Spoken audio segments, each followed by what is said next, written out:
Siempre es agradable venir a la capital. Voy a intentar explicar la técnica, más que la técnica, la fijación de la artrodesis con el metatarsal con unas placas enroscadas.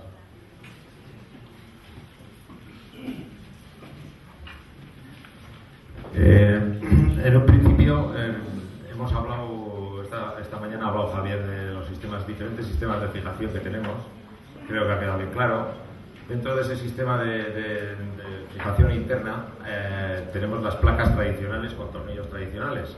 Es un sistema de fijación que se utiliza siempre que hay un hueso de buena calidad. El problema surgió cuando tenemos pacientes que tienen una osteoporosis o tienen unas fracturas múltiples. Entonces este sistema de fijación se quedaba muy inestable. Fue cuando ya se empezó a utilizar los fijadores externos. Fijadores externos que funcionan como un bloque entero y nos permiten fijar cualquier proceso o bien ortopédico o bien traumático. Entonces el principio de las placas roscadas, de los locking plates, es actuar como un fijador pero interno. Estas placas, a diferencia de las otras, tienen unos orificios roscados en la propia placa, tienen una cabeza del tornillo también roscada que nos permite bloquear el tornillo con la placa, y al igual que el fijador externo actúan como un bloque. Entonces, como podéis ver aquí, la actuación del fijador externo y la actuación del fijador interno o placa roscada viene a ser similar. La placa tradicional es un sistema basado sobre todo en la compresión que realiza la placa sobre el hueso, a esa altura de él. Sin embargo, en la placa tradicional, en la propia carga, lo que nos hace es que si la carga es igual o menor que la compresión, el elemento es estable. Pero, ¿qué es lo que ocurre? Si la carga es un poquito mayor que la compresión, entonces el elemento se nos convierte inestable. En las placas tradicionales,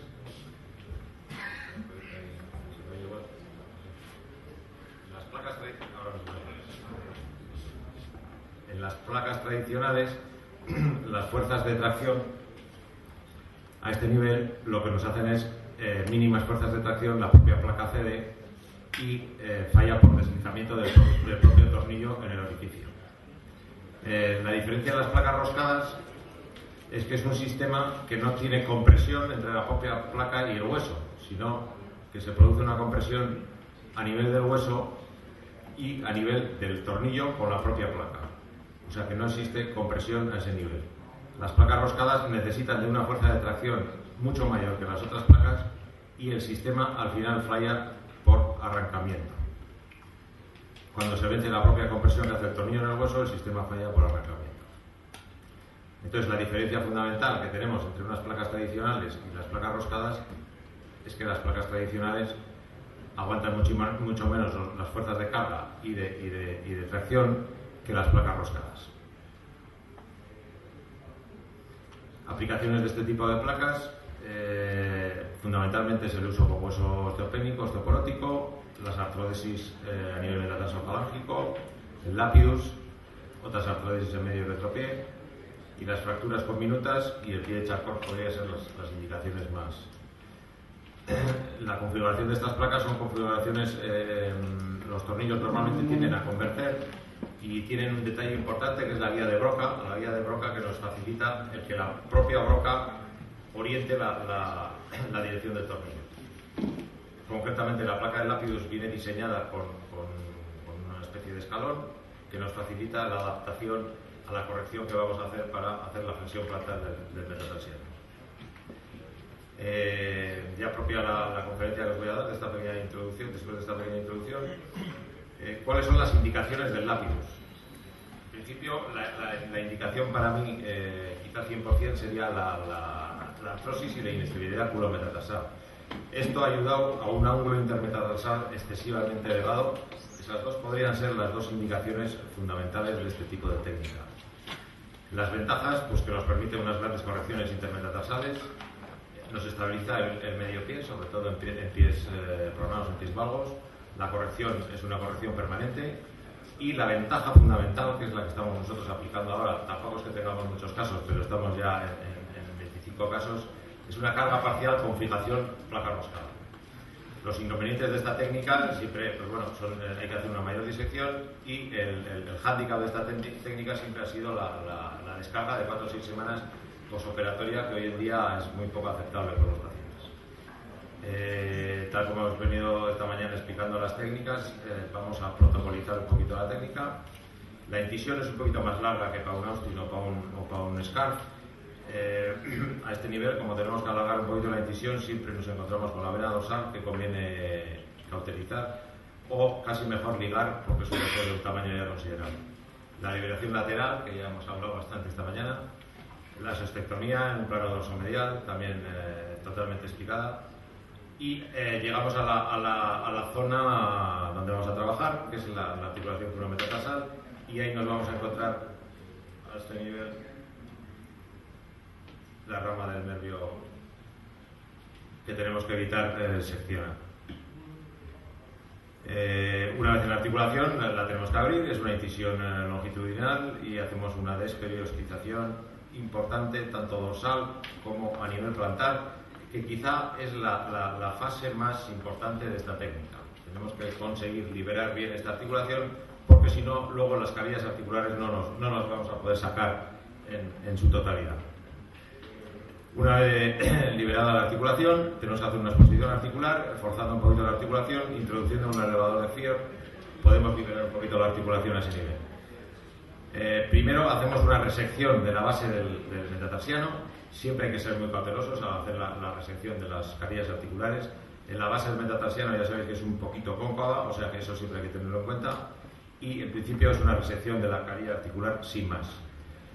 La segunda fase es la resección de la carilla articular de la cuña. A este nivel es donde vamos a hacer las correcciones. Podemos hacer las correcciones a nivel sagital, podemos quitar un trocito en la cuña para provocar una flexión plantar del meta o simplemente hacer un deslizamiento en sentido plantar. A nivel transverso, como guía, normalmente nosotros cogemos el eje del segundo metatarsiano y el corte en la cuña tendemos a hacerlo casi paralelo al eje del segundo metatarsiano, lo cual nos va a permitir corregir el ángulo intermetatarsal. Esto es fundamentalmente lo que queremos conseguir. Las dos carillas articulares, veis que aquí esta se nos ha roto un poquito a nivel plantar, pero está resecada totalmente. La fijación clásica que hemos empleado nosotros ha sido siempre con 2 tornillos de esponjosa, quizá que es lo más cómodo, pero como os he dicho antes, es el handicap de la descarga necesaria en 4 o 6 semanas. La novedad de la placa, en principio es además de la placa, necesitamos un poquito de un tornillo de compresión, que normalmente lo solemos poner de plantar a dorsal, este sentido de aquí a dorsal, que nos va a ayudar a flexionar el metatarsiano en sentido plantar. Después del tornillo ponemos la placa. La placa, como os he dicho antes, necesita primero meter la guía de broca, se mete la broca y después se mete el tornillo que está enroscado en la cabeza y se queda anclado en la placa. Como veis aquí, el descenso de la base del metatarsiano es importante. Y el cierre por planos clásicos que hemos visto antes también.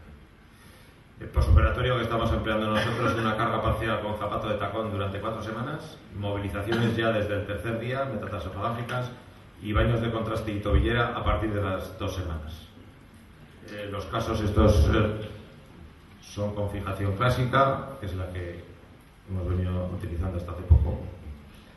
Hay casos de 2 tornillos, tornillo con aguja. Este es el primer caso que tengo con una placa. Es un intermetatarsal de 20 grados, que se reduce a 11. Este es el pie operado, un pie sin operar y el propio operado. Si os fijáis a nivel lateral, fijaros la tensión del tibial anterior, el descenso del arco y cómo se consigue la corrección. El arco sube y el tibial anterior ya no tira tanto. Estamos estabilizando el pie, además de corregir el alus magnus. Este caso de aquí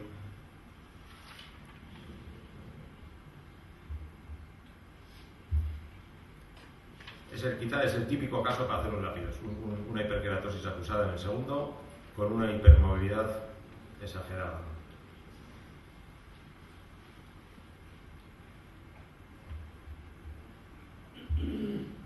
Si veis en otro plano, veis la hipermovilidad acusada que tenemos en este Este es el caso de un intermetatarsal de 22 grados. Fijaros que luxación sesamoideo, fijaros la caída articular. Reducimos con una reducción completa de los sesamoideos, que es lo que hemos hablado antes. Tenemos que mover esto, lo tenemos que meter aquí, encima de los sesamoideos. Y ahí tenéis la fijación con la placa. Este es el pie antes de operar, con carga. Veis la corrección incluso del alus, está completamente rotado y sin ningún tipo de IKI ni nada se consigue casi una corrección completa. Y incluso la hiperkeratosis plantar, esto es una foto de hace 2 meses y una semana de intervención. Veis cómo está cediendo toda la hiperkeratosis. Este es un tercer caso para enseñaros que el intermetatarsal no es muy grande, pero si os fijáis aquí, veis la luxación de la base del primer meta, indicativo de una hipermovilidad exagerada. Entonces recurrimos al lapidus para precisamente corregir esa hipermovilidad.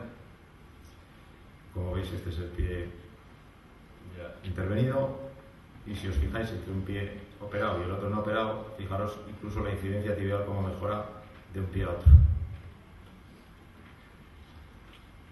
Y este es el pie este que hemos visto. Este es el pie operado, veis la fijación queda completamente estable, y el otro pie, fijaros cómo va el meta.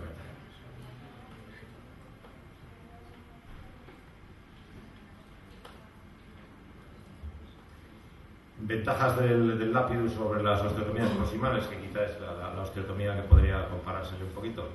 El lapidus tiene una mayor estabilidad, evidentemente, que las osteotomías de la base. El contacto óseo que tiene nos facilita una fijación interna importante, y dentro del proceso de consolidación ósea, que antes ha explicado Javier, pues es preferible en fumadores y postmenopáusicas. Los inconvenientes de la técnica, evidentemente, no es para pacientes pediátricos. Se reduce la movilidad para una posible compensación y el acortamiento. Las complicaciones, al ser una osteotomía que con capacidad de corrección, pues evidentemente el alus valus puede ser una complicación.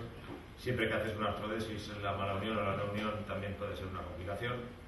El acortamiento y la elevación es una complicación que, si no tienes cuidado con el lapidus, puede ser relativamente frecuente, y el edema residual. Es una osteotomía que puede llevar un periodo importante de edema que siempre se resuelve, pero que conviene controlar.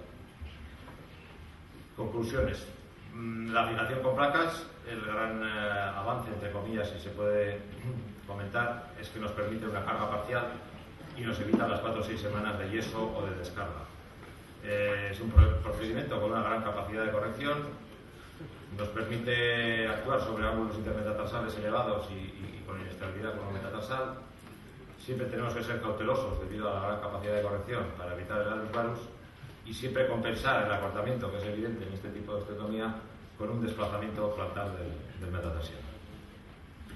Y nada más. Muchas gracias.